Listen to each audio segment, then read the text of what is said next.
My name is Brent Forsyth. I sing and play guitar for the Nixon Rodeo.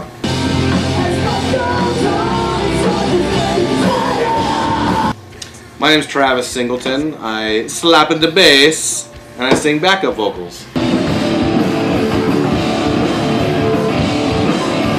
I'm Ethan Harrison. I play drums and do vocals.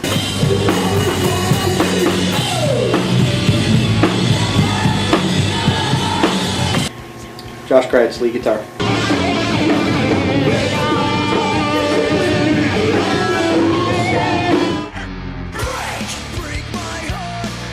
Okay, we wanted it to be a name that stood out, something that when people heard it, they'd remember. We didn't want it to be just another name. Originally the band was called Let's Be Frank, but we couldn't go with that because people would have thought we were a Frank Sinatra cover band.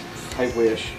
So in a perfect world, right? So when we were deciding, the Nixon Rodeo was actually the name of a song that we had, and we thought it was a cool name for the band, so we went with Nixon Rodeo. We all wanted to play music together. We were all in separate bands, and Josh and Travis got together. They started playing music together in prior bands. Then me and Ethan started playing together, and then we all four got together and started making the most amazing music anyone's ever heard. I played in a band called Fallen Regiment, and we played a couple shows with Nixon Rodeo quite a few years back, and first time I ever saw them, I was already singing along, didn't even know any of their songs before, and I was like, man, this band's awesome, I really like their style, and played another show with them and just kept in contact, and then one day Brent called me up and he said, hey, we're looking for a drummer, and we thought we'd be stupid not to just ask. You can tell us no, but at the time I was like, yeah, like I'd love to, I just like playing music, I just want to try doing a different style and doing more of the faster, more like punk influence style. So I was like, yeah, I'll join, just I can commit to like maybe one day a week, and one thing led to another, and then everything became full force, and just Nixon started taking off. So. Oh, it was Cakewalk. It was lovely. Doing school full time and working and doing two bands at the time, and that was a lot of hassle, but it was like totally worth it. Every minute of my life was scheduled, but it was worth it. Just practicing and stuff. That was my way to let steam off. I think when he played Uproar for 3,000 people, that was the payoff.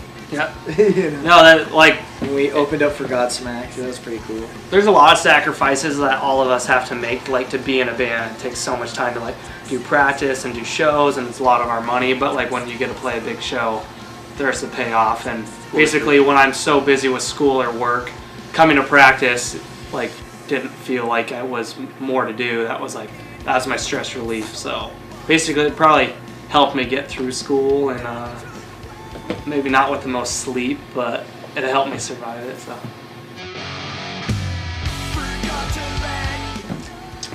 Not officially. No, we've toyed with ideas. Breaking Down Part 2 is taken, so. Still Bleeding is the one we were thinking of. Still Bleeding! It's a like, power metal record. Oh, so. power metal. Totally. No, wait, I'm think gonna of say, like, let me you gotta say say like Schwarzenegger. It's All or Nothing. That's the name, right? I don't know if that's it. By the time this gets... We'll have a band vote tonight, we'll figure out. We're thinking, whoever sees this, you heard it first. It's definitely that same theme though. Yeah. Like what was it that like making it wrong feel right, but that sounds so inappropriate. But that's not what we were going for. It's just like everything that's been wrong, or we've been wronged, or something like that. It's like taking those wrong situations and turning them into feeling right or good or positive things. That's the theme, but we don't really have a name yet. Like all the songs on the record, all are very personal and dealing with problems that we have to deal with in day-to-day life, and basically getting to write and express ourselves in the music is like a way to making those terrible things be okay, at least for that moment when we're playing the songs. You're able to turn that into something positive and release somewhat cathartic, like you're getting that out. So I think going into this record too, like we obviously have a lot of pressure on our shoulders to top the first album because people really fell in love with Made to Bleed and they connected with it a lot. And like especially with all the chaos that was happening between releasing the record and now and everyone just attaching to it, we're like we have to blow Made to Bleed out of the water. So there's a lot of pressure on that. I think I think we did it. Basically, when the record's finished, we plan on going out of town a lot more and traveling. We've been waiting to have a solid band in order to start playing out of town. And a solid band at the same time. Hey guys, I quit. Oh jeez.